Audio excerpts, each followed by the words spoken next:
Floyd kept talking about a vision.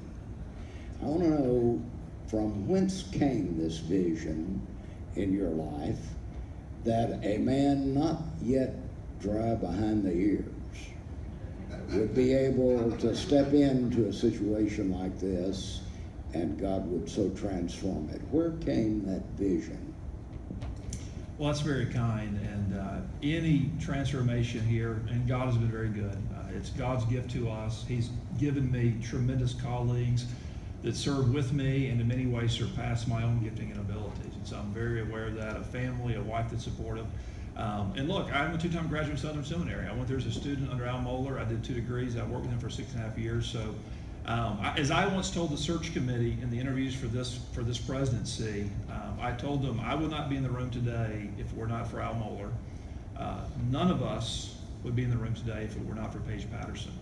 And I meant both of those statements with all my heart. So I'm an inheritor, I'm a stewarder of a seminary that was recovered by you and my dear friend Paul Pressler.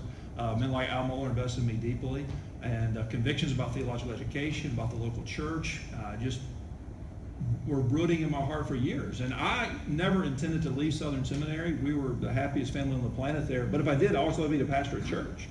And then when this search committee reached out to me, it was not on my radar in the least.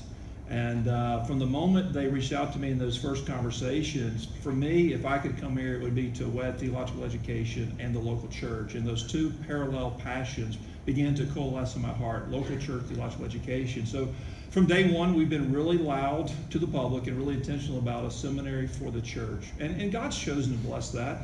And there's a regional need here, denominational need, and I could talk about this all night, but God has chosen to bless that, and I'm not the reason. In fact, I'm probably the least reason for it. But He's been good. I'll talk about this some tomorrow in my presentation. But that's what God is doing, and we're grateful for it. Now back to my panel.